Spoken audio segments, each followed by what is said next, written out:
clients, what kind of houses they have, and then the culture of the overall property, and then just finish with some recommendations. Okay, so we're going to start with our Chile visit recap. And so first we met the Furman family, you guys, and learned about the vision for the project. And we thought that what you were trying to say to us, that you wanted to... Excuse me, the interruption, but can you, as you talk, to point with the mouse what you're talking about? Because otherwise it's... No, pero no importa. You can... Like this? Do you guys see that? Yes. Okay. So our takeaways from talking with you is that we wanted to go with an agriculture focus, green living, an artistic element, a community-driven outdoor lifestyle, and education programs. So then we visited the 3 comparable developments, Hacienda Chabuco, Santa Elena Bordino, and Penaflor. And we spoke with the developers and sales associates, asked lots of great questions, learned about marketing and development and the different types of houses. Then we went to the actual Hacienda El Roble and had a great lunch. And then we met with the urban planner and learned about all the logistics like zoning and permitting and the different size lots versus urban and rural zoning. So that was our recap. So the key factors of the property itself is 1,000-hectare property, 600 hectares is available to actually develop, and 400 is protected. Southwest of Santiago, 29 minutes, about 14.2 kilometers away from Maipú, and 45 minutes away from Las Condes. There is a dry terrain, a mountainous background, and a Mediterranean climate. And creating a community with an emphasis on sustainability is the focus of the project. So to do our research, we had 2 methodologies to do that. We first compared similar projects around the world, as well as that we asked experts if a project like this is viable. So in terms of comparable projects, what we did is we researched about 27 projects, which spanned over 7 countries and different continents, with similar models that we thought you guys could use to compare and see if Hacienda El Roble will be viable. And so these group of international projects, when we were researching them, we wanted them to focus on farming and sustainable living like you guys wanted. And we got introduced to a concept of called agrihoods, which we'll talk about a bit later. But essentially, this is the range of projects that we had studied. They range from over here to about from 12 hectares to 9,000 hectares in a variety of communities, and they had a different styles. So when we go through this project, you can see how, though the variability is quite high, you can model similar aspects and use that for your own project. And we will be sending you a final matrix slide, which is basically all the projects that we have researched with individual details related to them, such as infrastructure, culture, community, and you'll be able to see that and reference that. So aside, like I was saying, aside from the comparable project, we even spoke to experts in the field. We spoke to 2 particular experts, and one of them is here, Mr. Giovanni, and he is the CEO of a landscape architecture firm. And when we spoke to him, he gave us a lot of tips on how to build a sustainable community. And so in his experience with landscape architecture, the most important aspects to build a sustainable community are listed below. Overlapping functions, digital, and permeability.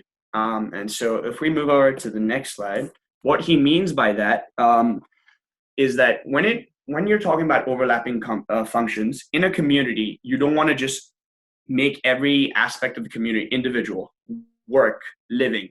We should mix it up to make sure that the community feels involved. And what he means by that is potentially, when it comes to farming, get people involved in the house when they're doing the farming, so that they feel a sense of drive and empowerment in the community. Not only that, it should also be digital. So most of the people today moving into agrihoods are millennials. We live in an internet generation, and they want to be able to see the work they have done. So maybe some sort of digital tracker that emphasizes how much agriculture is being produced and in what form and where it has been delivered to. So just can you give us an example of digital? Sorry, what, I didn't hear you. Can you give us an example of digital? Yeah. So a specific, we don't have a specific example, but when I was talking to Giovanni, what he said was basically tracking a crop like corn to see how much corn you have grown, and then tracking it down the supply chain to see which restaurants, let's say you're selling the crop back to the community, which restaurants or which household has been using that corn, something like that, or website, essentially. So yeah, that relates to digital. And then another most important aspect would be permeability. And with that is what he meant by that, a community must have open pathways and landscapes that allow people to access all points without having to go indoors. This includes like trail walks and that provide aesthetic beauty. But most importantly, what they do is build a sense of community, because people will be walking around. Other people will be able to see the other people and will want to get more involved in the community, as opposed to stay in indoor facilities like their own house. And it has a roll-on effect. So the more people they see go outdoors and use the outdoor facilities, more people will come, because they will feel a sense of safety. The openness, when you see such open architecture, it allows for better tracking from, let's say, from a security standpoint. Like, let's say it's a gated community, it'll be easier to track these open spaces. And at the same time, psychologically, people will feel more welcome in their own communities. So that was the first expert that we spoke to. The second expert was Mr. Victor Eskenazi, who is a senior principal at Sasaki Associates. So Sasaki Associates is also an urban planning and landscape architecture firm. And when I spoke to Victor, he highlighted, as you can see with the mouse, where the mouse is, how important the integration of communities is, and how using specific design techniques within nature to make people more part of a community. And so one of the things that we talked about was Ananas. And it's basically a similar project in Manila, Philippines that we talked about. And specifically about Ananas, it is in Silang, Philippines. It's 247 hectares and about 57 kilometers away from the city center, which is Makati, Philippines. And it's similar in the sense that the demographic that they are targeting is similar to the one that you want to target. And also, it is also a similar distance from the city as Hacienda El Roble compared to Las Condes, for example. So essentially what Ananas is, it's an urban living community with agriculture, and it focuses on promoting Philippines' ecological side. And it is an agri-hood. So what was very interesting about this project, they're in the development of planning this project, is the concept of so this is an example of what they want the project to look like. So I'll give you guys a sec to look through it.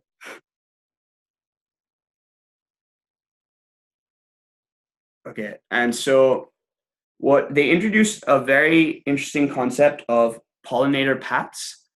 And basically today, most communities separate urban living with rural living.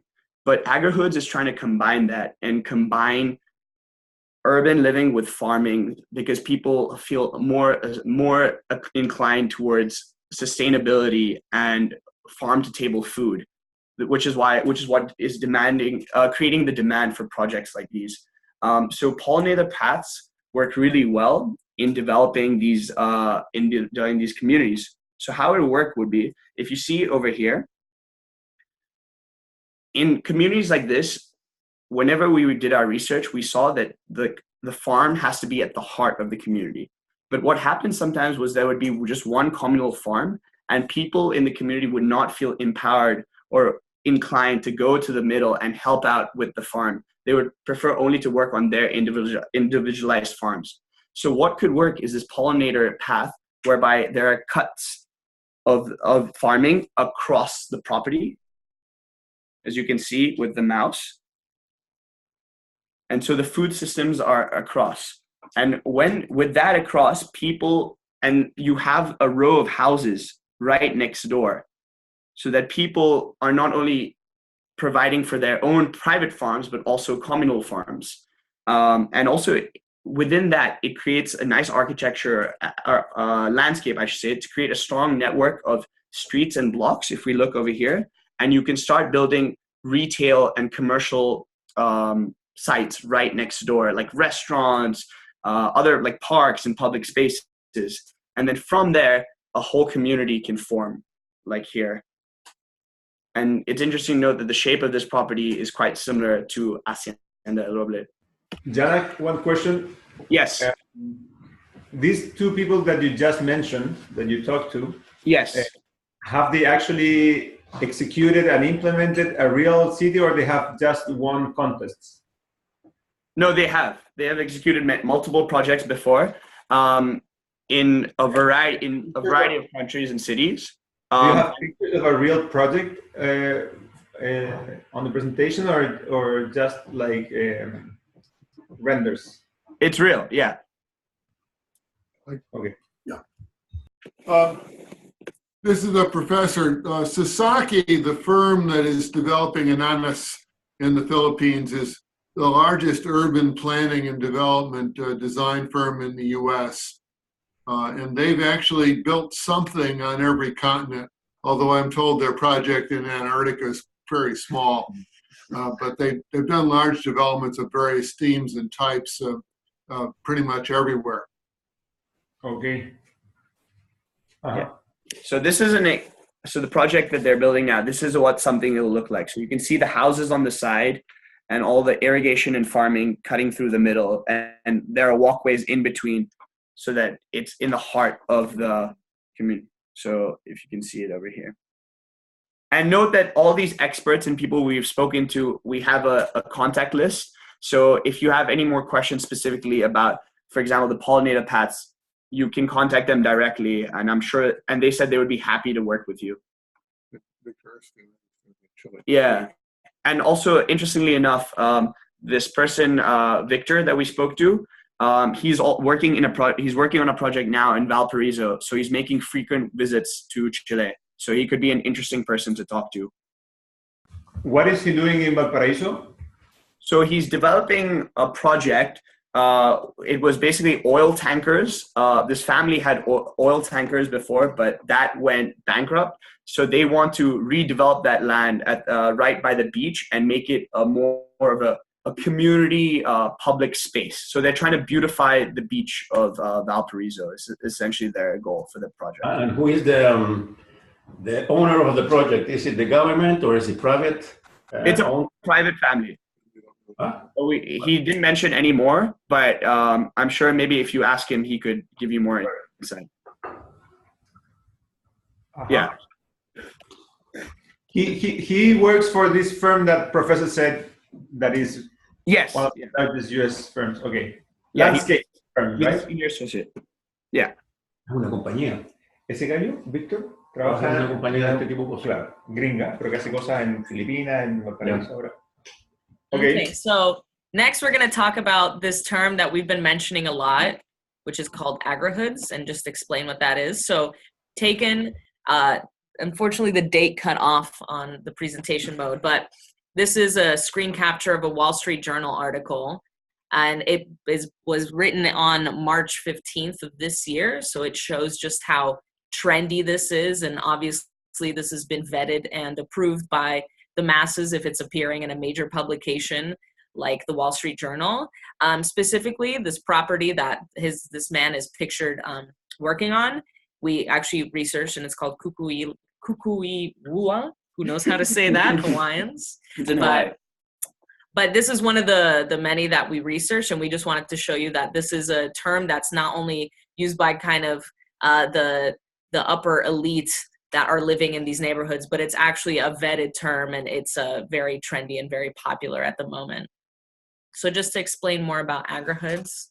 Yes. So basically, as Julia started mentioning about them, it's the exact definition is a planned residential community with a working farm as the primary focus. And like we said, it's blowing up everywhere in the world. It's an international concept now. And it is generally targeted towards the upper/upper middle class. So people with lots of disposable income who want farm-to-table food and have a keen inclination on sustainability and aesthetics. It focuses on the well-being of not only planet Earth, but also the people itself who live there. And so now it's becoming very popular among the younger generations. Millennials who have, and new families are starting to move from living in golf resorts and golf communities to agri-hoods, where sustainability is a primary focus. And so what we saw from our research that most of these agri-hoods are not for self-consumption.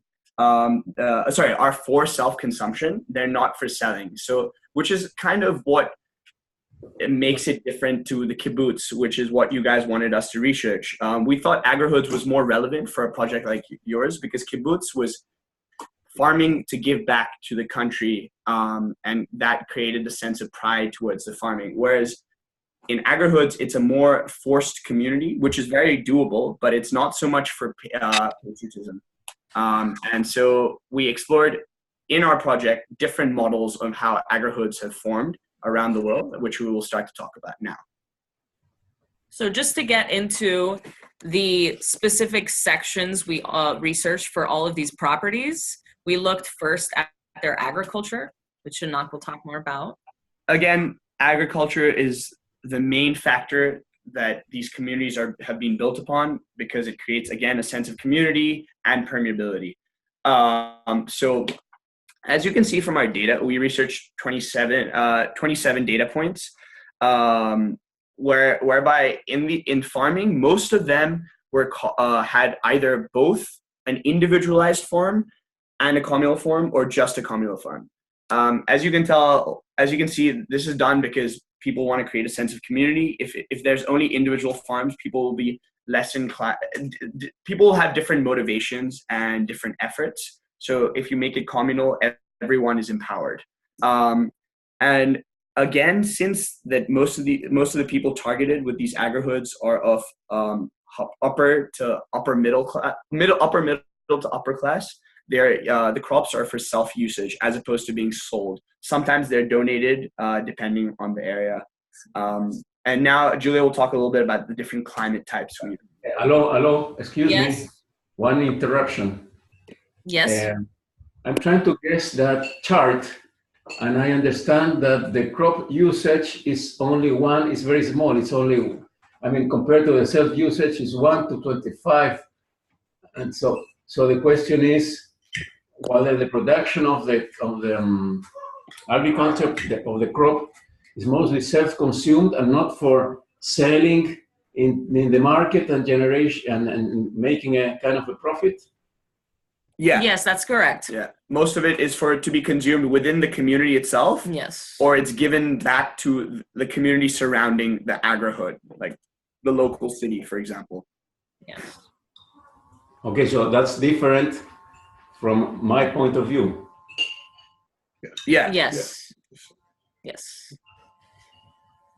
And so now Julia will talk a little bit about the different climate types we've analyzed and how we analyze them. Yes. So for the remainder of the presentation, when you see a chunk like the Mediterranean chunk highlighted in yellow, that's something that directly relates to your property. So for example, using the Köppen climate classification system, which is the most well-used and well-known classification system in the world, we saw that all of these variety of climate types ranging from the Amazons in Brazil all the way to desert climates in Palm Springs, California, all are able to sustain an agri-hood, which means that the crops themselves aren't a focus. It's more of how you use them to build, like Jannak said, that sense of community.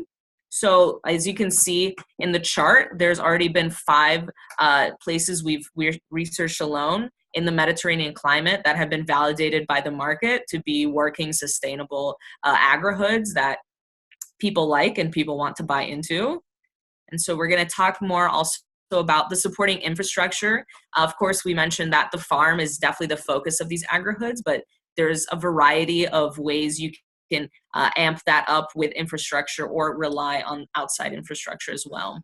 So just talking about the conservation status, which will definitely impact certain communities' ability to build more infrastructure or not. Your property has 400 hectares that are conserved. There's also, it's very similar to a lot of properties we looked into. As you can see, there's a big split between conserved and not conserved properties. There's also a variety of land within those conserved properties that they are conserving. And that can be either lake land or physical, actual dirt soil land. But this is definitely not a new case. What you have, similar to you guys, there are plenty of places that conserve some land. What we decided to base the distance from the city, and later in the presentation you can look for yourself and see what specific distances each of these places have from the closest city. But we decided to measure the duration of the commute because you guys wanted to look at having this be a permanent home for people. Of course, there are some places we researched that have weekend homes, but we looked at a variety. And so what's actually interesting is a decent amount of them are very close by, and so under a 30-minute commute. And then also there's plenty that have an hour and a half, 2 hours. And so people, depending on how great these communities are willing to drive. That doesn't seem to be a big factor because they so much want that lifestyle that they're afforded living in these communities. And so some of them, like I just mentioned, there is a variety of commute times because they might be a first or second home. And then one thing you guys were very curious about is how big to make these plot sizes. What we actually found is the plot sizes vary drastically. So actually, if there is even a set plot size, it's because they have a variety of housing types. And so in these places that we found one specific plot size, it's because this community was selling one model that was on the cheap end of a townhouse up to a single family home, which is the largest plot. But we didn't find any place that had one specific plot size and only one type of house. What we actually found is that most places will have a specific set type of house, but then will also either allow you to customize built off of that preset, or will let you buy the house and build it completely on your own. Some of these places will also offer support if you want to build a house on your own. So they have a contractor kind of on call, if you will. But most of them, again, the plot size varies drastically, even within the community itself. 1 second. Yeah, so talking more about the infrastructure. So we put you guys at exactly 1,000 hectare, but what we actually found, interestingly enough, is there's such a big sprawl between the size of the development that doesn't seem to impact its success. But interestingly enough, what we found is that the two properties that are larger than 1,000 hectare are actually very, very massive. So they're 8,000 and 9,000 hectares, which shows that you can run basically at any size and still be successful. And then there's, again, a pretty even split based on whether to build or to kind of rely on external infrastructure. So there's a lot of these communities, when they do build infrastructure, what they'll build is entertainment complexes. So they'll have a fitness center, a theater, shopping malls, restaurants, but likely they don't have their own school. If they do have education, it's more education on the farm, which again is obviously on the property. And so I know when we went to Santiago and we went around to the different properties, it seemed that school was a big thing and definitely raised the price of one property we went to, but we actually didn't find that that's a trend internationally. And so again, more of a focus on, if you're gonna build infrastructure, have it be more entertainment, not education focused. Next. Ooh, did it stop? Can you guys hear me? Yes. Okay, I don't know why this, oh, there we go. It's all good. And Aubrey's going to talk more about marketing to clients. Yep. So we looked at the areas where the developments were built, and the majority of them were in the upper class. But there is a pretty, it's pretty evenly distributed, with the lower class having 7 and the middle having 7 as well. We saw that the unique selling proposition across almost all of these communities was that it had a strong focus on community and living with each other and clean living. This included obviously the organic farming. A lot of them had their own recycling centers, composting centers, and we actually saw a lot of the houses were built with bio-construction material, which means it was made out of recycled material. And the number of competitors in the area ranged from 3 to 15. And a lot of the, what would be considered a competitor as far as the green living were often communes though. So actually it's probably lower as far as an agrihood. And the area of wealth is based on the actual region itself. So then we looked at the houses.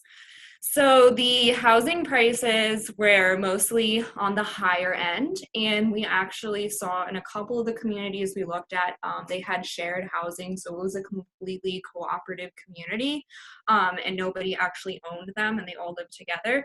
But the majority of them were in that upper, so it would be like 300,000 USD to, I mean, we saw some as much as like 15 million.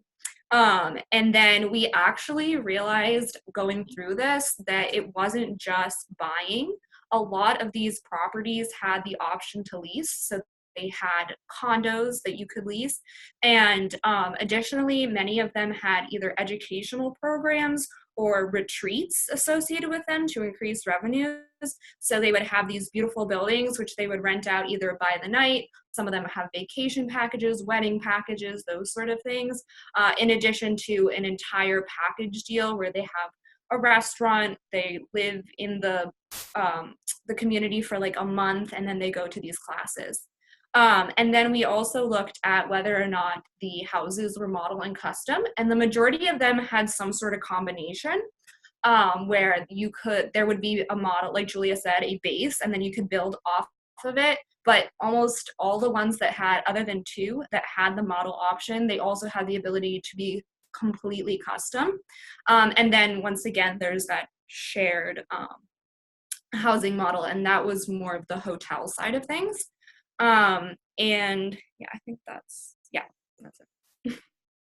And so talking about the culture of all of these places, like Jannak mentioned, part of what makes an agrihood is that there's not just a working farm, but there's kind of a mentality about how all these people want to live together and what kind of community they want to build. So looking at a few factors, we noticed that the community being green is a key factor to its success. And so if you can see almost over double the amount that don't have any green elements are communities that are very green.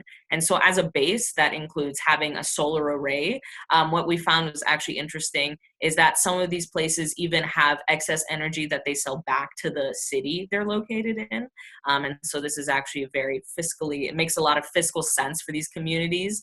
Some of them have a basis of even being able to live in the community and build a house. You must build one that's net zero, which basically means all of its energy requirements are filled by reusable or sustainable means.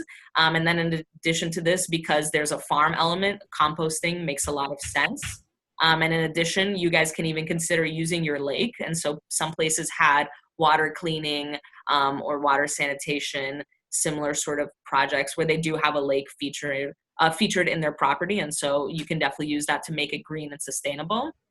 As it pertains to having agriculture education, it's actually very, very successful, and a lot of these communities have implemented to their benefit.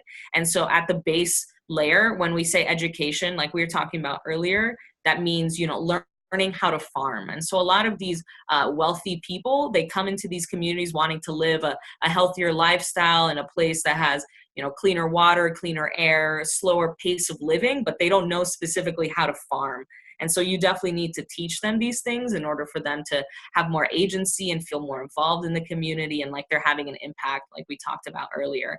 And so this can either be included with the price that you pay for a house, or it can be an optional add-on. Sometimes they have things like just being able to hire an expert farmer that can come to your specific property and help, weed, water, teach you these things, or you can have it partnered with a nonprofit. And so they've had nonprofits that come in to some of these properties and actually run the specific farm, and then also teach residents that want to how to farm, how to water, weed, all of these different properties. You can also partner with a college, which is prevalent for just a few. They do work more with nonprofits, or you can also just outsource this altogether to other farmers.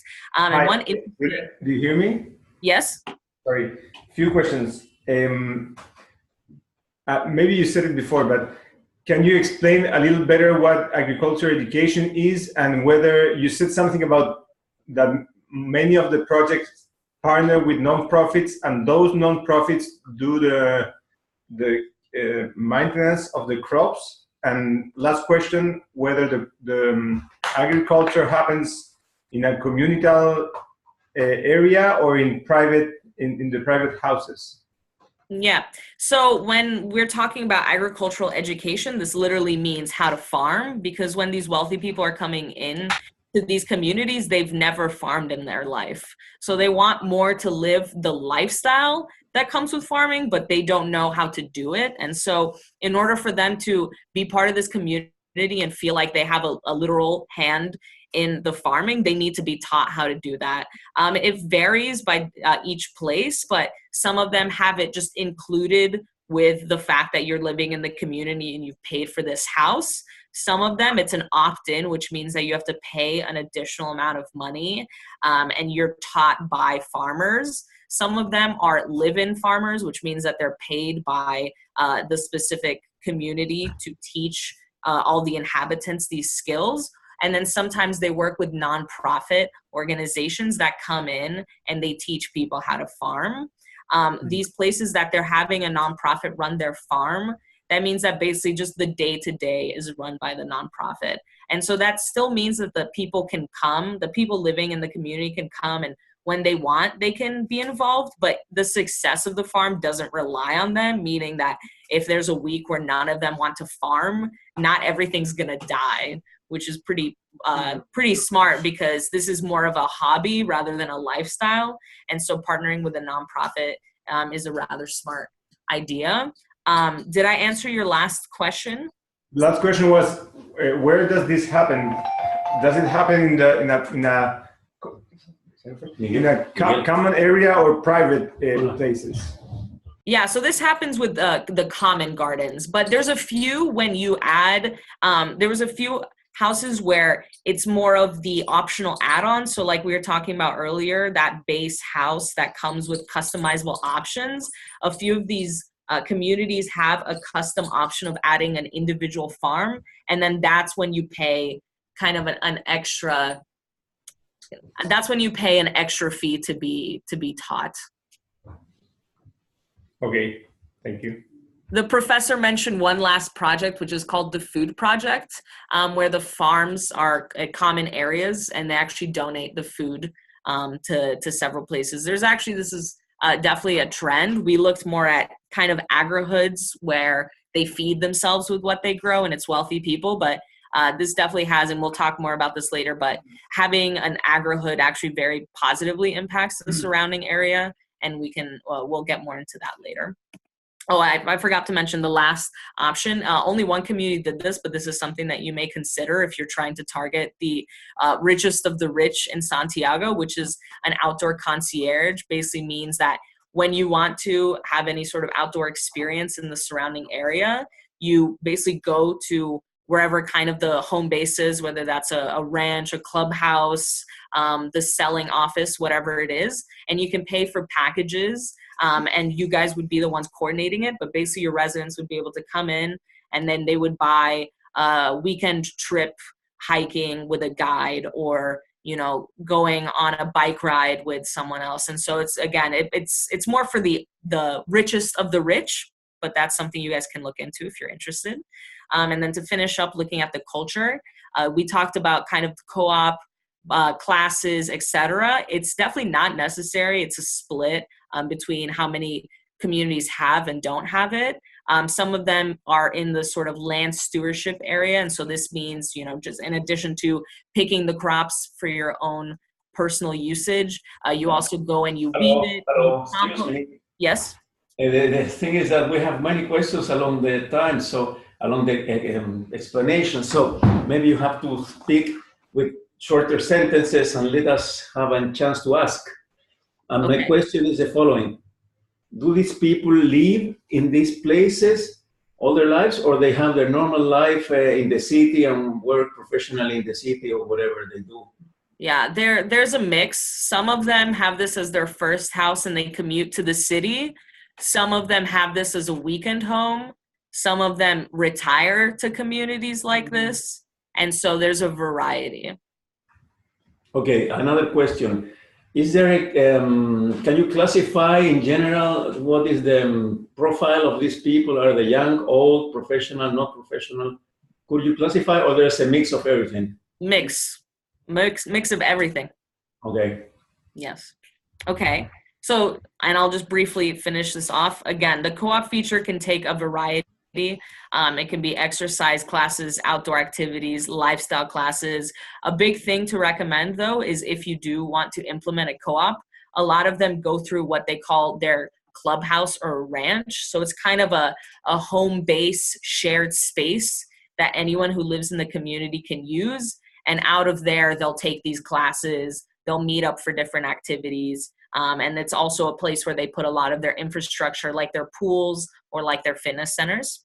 And then for Rubén, he's definitely interested in the art, right? And so we looked into how art fits into these communities. There is more of a focus on art than there isn't.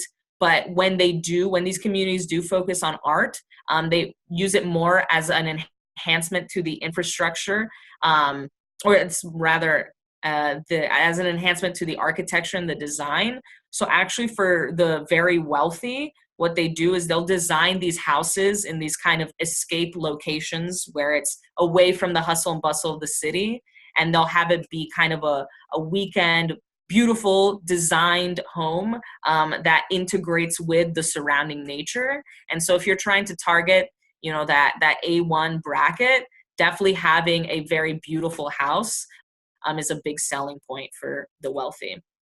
And so to finish off, we're going to discuss some overall recommendations that we found throughout the semester. So having an educational component widens the scope of the project's audience. In a lot of these places, like we mentioned, education is for the wealthy to learn how to cultivate these crops. And it's an added benefit to just being able to live in the community. Also, like we mentioned earlier, community isn't just necessary, it also makes it a destination. And so for these places, this can be even tourism, like in Kohaniki, which is in Hawaii. It's a beautiful place to visit and people want to settle down there. But it can also be great for people retiring after they've made a lot of money, wanting to live a more quiet, simpler life. Julia, sorry, one question. Yes. When you say destination, and for me, destination means that you go for a short period of time, right? So how do you retire in a short period of time? I don't know how retiring, or what do you mean by destination really, and retiring? For me, are two. Yeah, so that means that people, even if they aren't specifically from that area, they'll want to settle down there. So they're not looking, say these wealthy, they're not, oh, I live in Wisconsin, let me find the closest agri-hood in Wisconsin. No, they know this place because it's being marketed internationally. And they're saying, okay, I've lived my life. I want to settle down. I see this place. It's very popular. I'm going to move my life there. So destination more as in it's not somewhere close to them. They're going out of their way to go there because they want this lifestyle. Does that make sense? Okay. Yeah. So the next question would be, how much of tourist activity do you see on these projects? Is it something that people often do as a tourist activity, or does not take place? Tourism is definitely a big part of this because, again, a lot of these places are designed to be very beautiful and very visitable. So whether that means they have infrastructure that people visit and they shop or eat at, or it's places like Aubrey mentioned where they kind of go for a month or for a weekend and they learn a new class, they visit the local area and they take in the nature. Definitely there's a kind of sort of enjoyment, entertainment aspect to all of these communities. And so it's not just the bare minimum. You have a house, you have a farm, but you also have, you know, some more entertainment that also outsiders can enjoy. Would you say what percentage more or less of the comparables that you saw have this tourist activity? What percent? I don't know, more than 50, less than 50? Less than 50. Less than 50.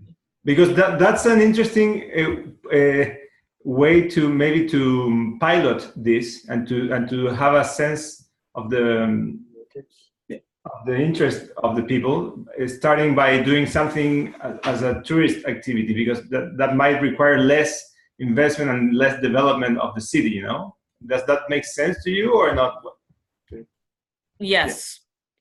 So in the final matrix that we will be sending you, it lists like some of the touristic features that some of these projects have. So for example, in Koaniki, they have like a surfing village kind of where people come for surfing lessons. And so people from all over Hawaii and international and the mainland US are coming there to settle down there.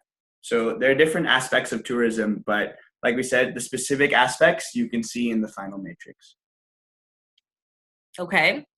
And then like we were talking about earlier in the art, we definitely recommend a focus on the appreciation and preservation of the surrounding nature. So obviously you guys have the 400 hectares that are preserved, but that doesn't just mean with preserved lands. That means, you know, in Walton, Monterey, and in Hudson Woods, in those specific areas, the clientele are very wealthy. Some of these houses are ranging upwards of $15 million just to buy the plot of land, let alone to build on it. And what they do in these very high-end places is, like I said earlier, they integrate nature into the building. And so that means they're built with sustainable methods. And also they furnish a lot of these places with locally made products. And so if they have, for example, a wooden staircase, they'll use local wood from the local forest. And so it's integrating, making as much of it feel like it's from the area as possible, really makes people feel, you know, like they're down to earth, you know, involved in the community. And to answer your guys' question of, is agriculture a hook? Definitely is. And there isn't one way to do it, which can make it challenging, but that means there's also a variety of ways that work, and each place finds a way that works for them, judging on, you know, what kind of is their unique selling proposition. And definitely there's no one specific way to do it, but we see that having a communal or having communal and individual works, having a plot of land just for each person doesn't give them that sense of community again.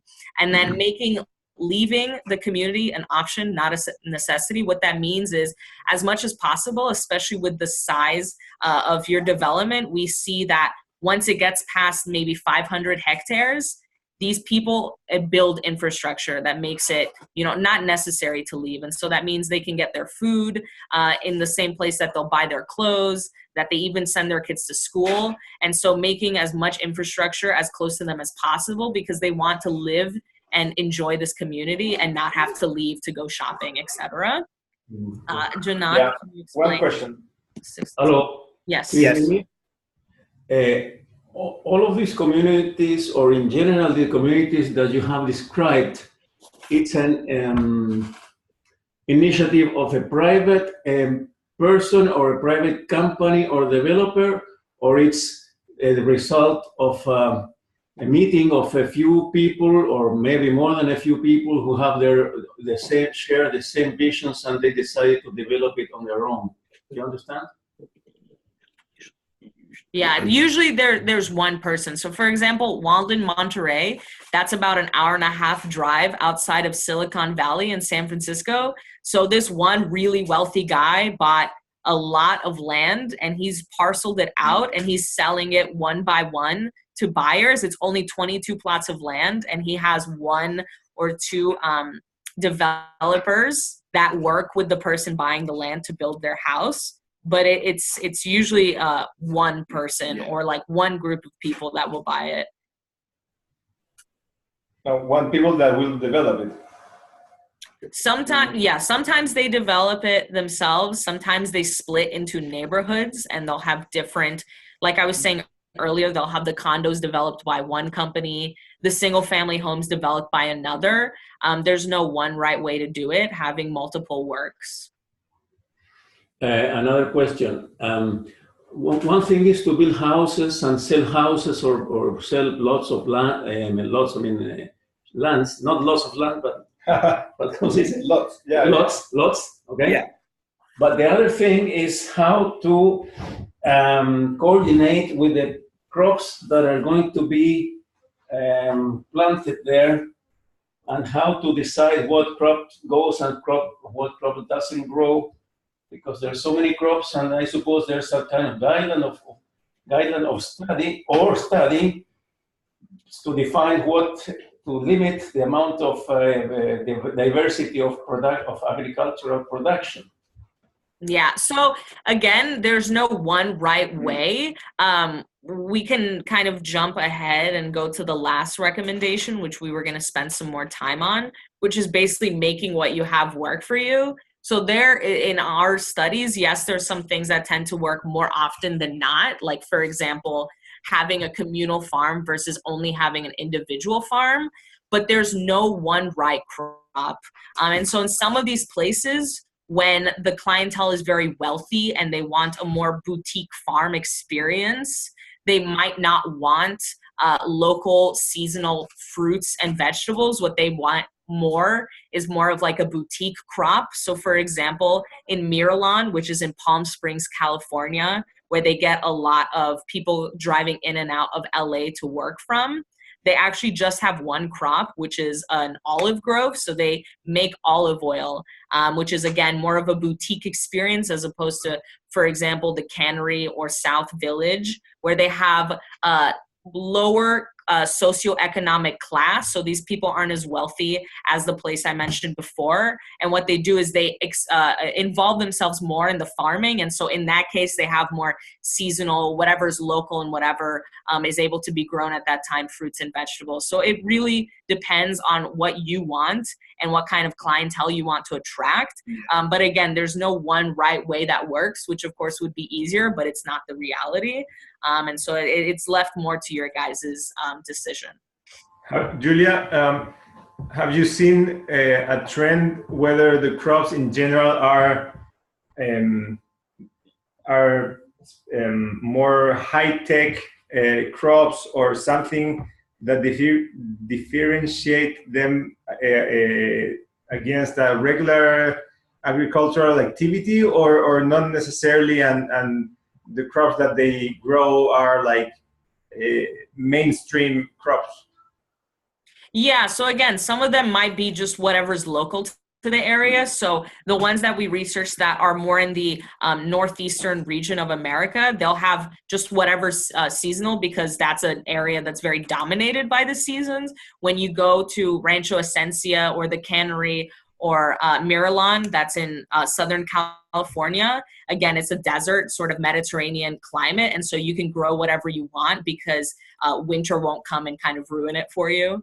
And so again, there's so many different ways, and it's kind of bending to the things that you can't change, like the size of the plot and the natural climate, and then deciding the things that you can change, kind of which way you want to go. Yeah, and just to build off upon that, most of these communities that have, let's say, communal farming classes and an educational aspect to farming, they don't really use advanced techniques and advanced technologies. It's very traditional farming techniques, growing crops from the area.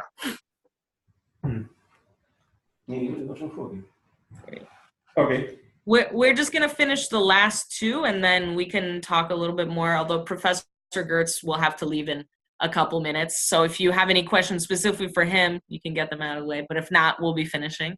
So Jannak, can you talk about 6 and 7? Yeah, absolutely. So number 6, what it basically means is that the value that the community derives does not only have to be for the people that live in the community.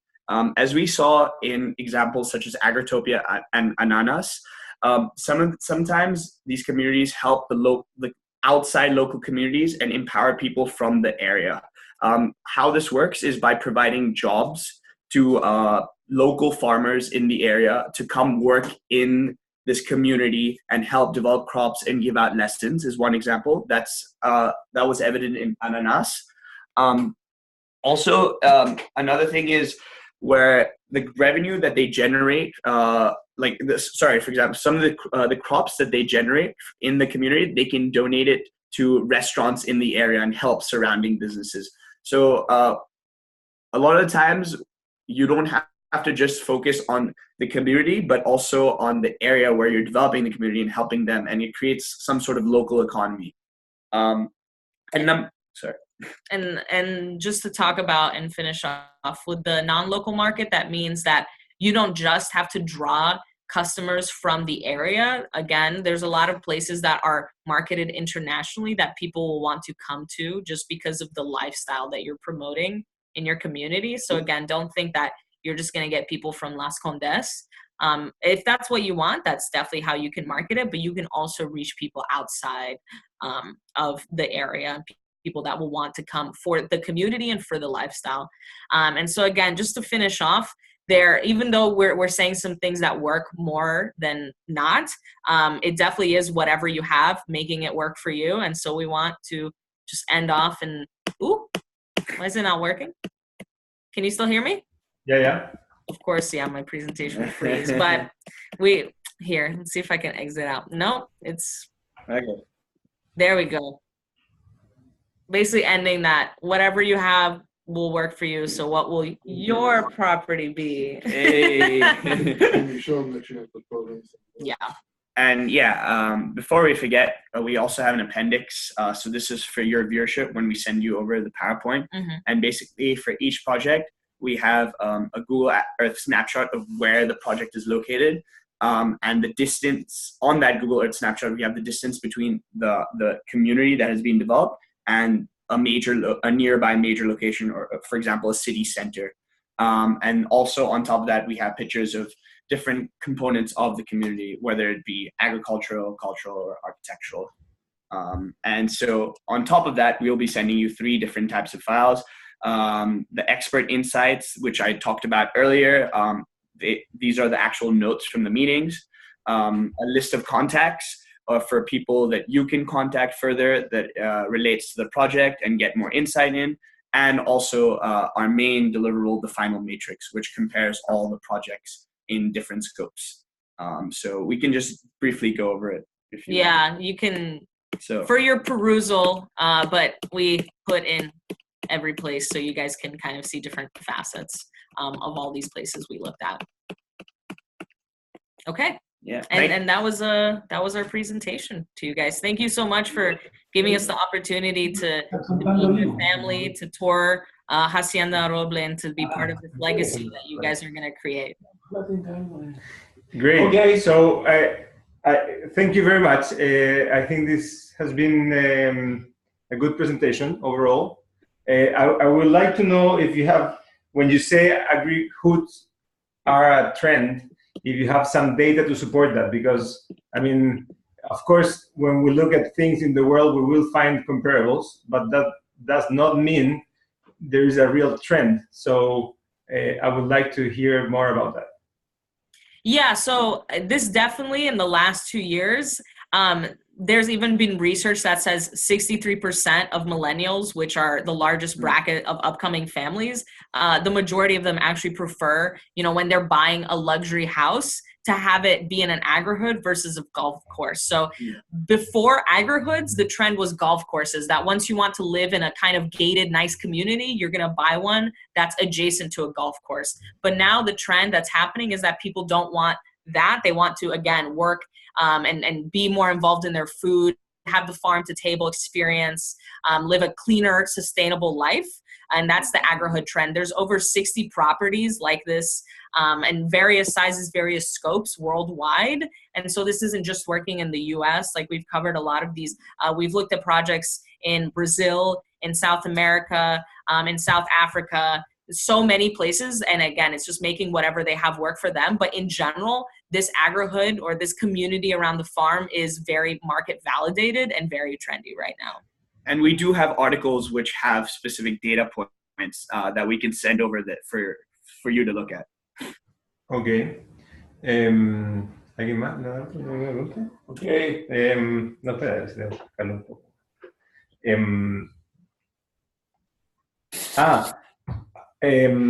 What would you suggest as the first? I mean, as the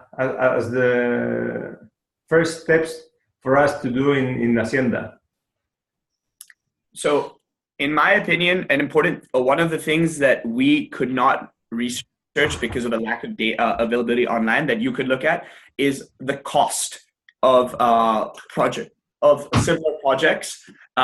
So we talked a lot about some of the features that these projects have and whether it's successful, whether there's a demand, but we essentially looked at the revenue side. However, a very important factor is also the cost side, how much building a plot of land like this can take in different regions. And also, for example, how much more money would an educational component cost? So I think focusing a lot more on the numbers could be a potential next step before you make your decision on what to do next. Do you know how the big projects among your comparables, did they start by doing the whole city as a first step, or how do they manage risk in such a big project? You know, for me it's a little how do you say? It's scary. It's risky to just go ahead and try. Commit a huge investment without having some feedback. You know, so of course, I don't know if you know something about the development of the big projects on your comparable list, or if not, what would you and Professor, what would you recommend in order to start smartly? You know. Professor's coming. Yes. My recommendation would be, because you don't compete against almost all of these projects, that they would actually be happy to talk to you about the order in which they did things, because I don't think you're any threat to them, and they might actually enjoy talking with someone trying to do something very similar, but in a different country, in a different metropolitan area. I also spoke with the chief executive of Sasaki, that one of the two companies the students dealt with, and he was very interested in what you were doing and would be happy to spend time with you, or to have some of his people spend time with you, just because it is a trend, and he was curious. So we have limited information ourselves on the exact staging of what got done first, but I think you could find that people would be very happy to have a conversation with you. Okay, so the contacts that you will give us, how do we approach them? Do they expect us to call them, or we have to start from scratch? So you can contact them and tell them that you're contacting. Actually, here's my suggestion. Some of them we know really well, some of them we don't. Some we have a lot of contact with, some just a little. So if you were to let us know who you are planning to reach out to, we're happy to provide an introduction for those where an introduction will be helpful. And for those they would probably not remember us, we'll let you know that. And I'm sure that if you reached out to them directly, they'd be inclined to cooperate even if we didn't introduce you. Okay. So my thoughts are, Daniel is traveling not this week, but in June. I don't remember the dates. He just left the room. He's traveling. Sorry? 17th of June till the 3rd of July. Okay, so between those dates, they will be in the US, both in California and New York, plus I think on the west coast of Canada. So it would be good to have, I know you're going to send us the full list, but if you have close contact in those areas, would be maybe a good first step to contact for us. Yeah, we can definitely make that for you. Do you have comparables on those regions? Yep, Yeah. we have plenty of places in the Southern California and also the New England East Coast area near. But do you have a people that you might contact and they know who you are on those places? Some, yeah. Okay, yeah, that would be a good first step, I think. Okay, we'll write that up for you and we'll send it along with the other deliverables. I have a question. ¿Cómo qué? Como las casas, la arquitectura. Okay, so here's my question. And we have talked about this before. What percentage of which amount of these projects have been successful, like profitable money-wise? It's like a real business, or just like people that decided to do this business?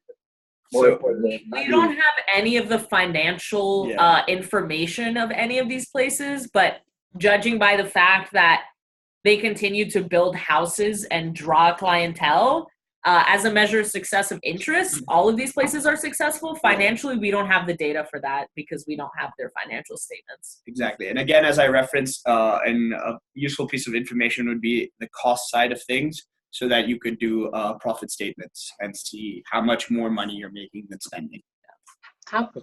Just to be cognizant, if you have any last questions for Professor Gertz, he's about to leave, but we're definitely available, and I'm sure he is also by email. Yeah, happy to talk later. Yeah. He has another class who's presenting in Seattle, so he's about to go to the airport. Okay, great. Safe trip. Safe trip. Thank you very much, and thank you for everything. We'll look forward to talking more. Okay. Hi, Professor.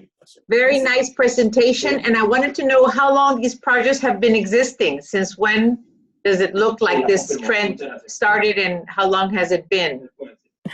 So some of these places are still being built, and they're very new. Some of the older ones are 2015, 2016.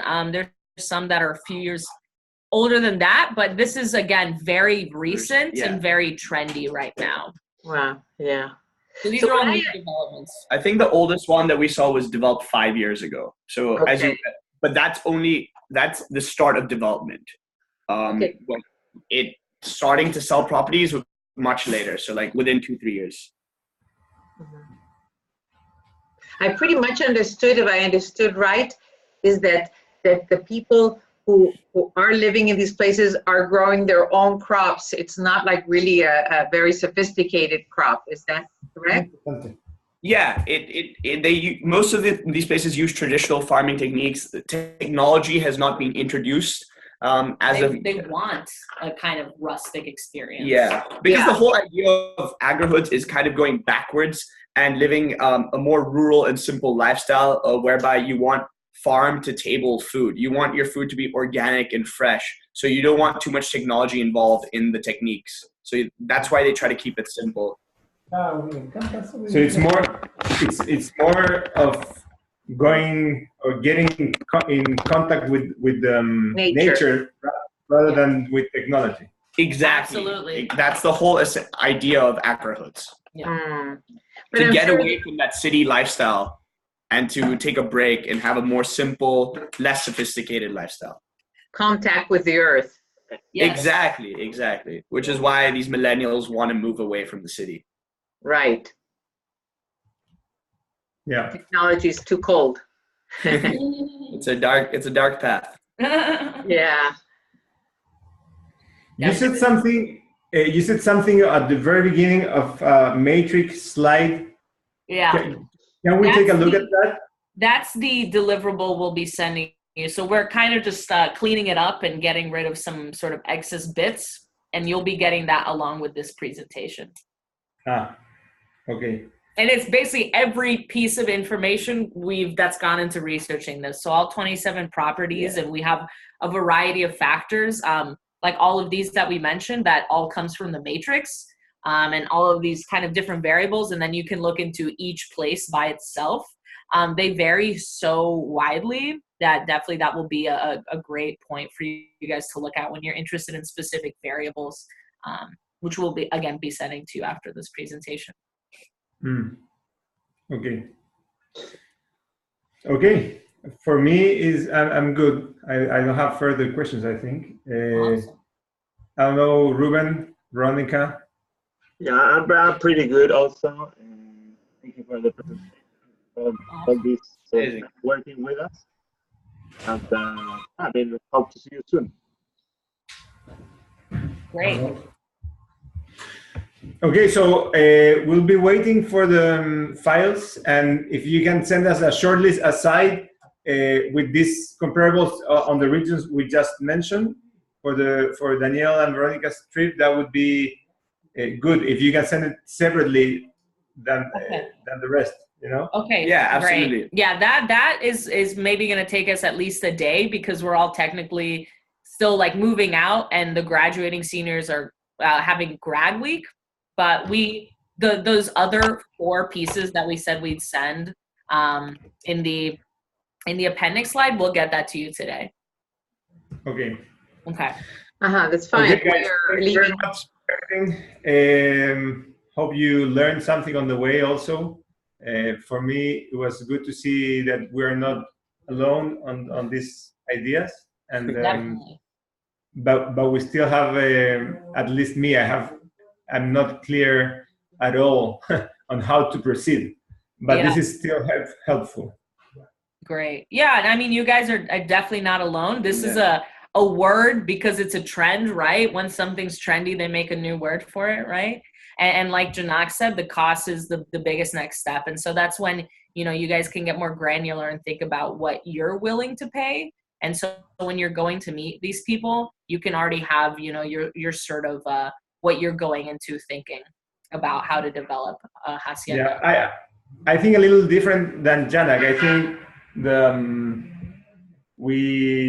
I would like to test maybe with some tourist activities or some educational agriculture or things like that don't require a big investment, to test whether or not people in Santiago are willing to go to this place, even if it's not for living in the first place.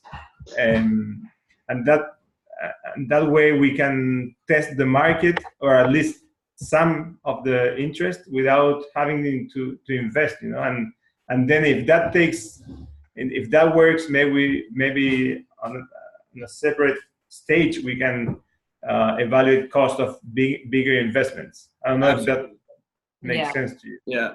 I don't know if you guys have access to this, but maybe if you can look at like research in Santiago. So if you can meet with a government official and look at, is there environmental tourism on the rise in Santiago? Are there kind of these interests to substantiate and sustain the Hacienda El Roble site? We don't know specifically how all of these projects staged, but I would definitely offer a bit of caution, just because, again, the biggest part of all of these properties is the fact that there's houses there. So whether they're living there permanently, or even for these kind of environmental excursions where they're learning something new and they're kind of doing environmental tourism, they have houses for these people to stay at. And if you're doing more tourism, it actually tends to draw a decent amount of outsider international interest. And again, in those situations, they definitely need houses, because unlike the people visiting from Maipú or Santiago, they can go home. Like the foreign visitors can't, especially if they're I don't know if they'll be as likely for a vacation to drive in and out of Santiago as someone living in Las Condes may be more likely to drive a decent amount just for their house every day, because it's just a different nature of the activities. Yeah. And just to go off that, a specific project that you might want to look at is called Harvest. Again, it's in the final matrix. It's based out in Texas. And so what they did was they built their whole project in stages. So they had different phases of the houses they built. And essentially what they did first was build the farm and the community aspects of the community. And then they're building the houses in stages. And then after the houses, they plan to build more supporting infrastructure. So there would definitely be a very interesting project for you guys to look at, to see how to start and what to build first. Great. Okay, guys, thank you for everything. Thank you, Professor. Also, I don't know how we proceed from here, but we will be waiting instructions over email if you need anything from our end. Okay. Absolutely. Sure. Thank you so much. Thank you. We really enjoyed the Jannak, project. Aubrey, and Julia. Thank you for everything, and have lots of success always. I think we have a lot to study now. Yeah. Definitely. Thank you so much. Okay, guys. We appreciate it. Thank you so much. You'll get all this stuff from us soon, and have a great rest of your day. And have a great trip in June and July. And keep in touch. We'll keep in touch with Rubén and David and everyone. Absolutely. Great. Please let us know if you're ever in Boston or Hong Kong. Yes, we will. We'll go visit there. And now the work is in our hands. We already finished the work, but now we have to let know how we advance. Great. Thank you so much, guys. We really enjoyed this project, and we've learned a lot. So we hope to keep in touch. Okay. See you soon. Yes. See you in Hong Kong. See you. Let's keep in touch. Bye. Bye. Bye-bye. Bye.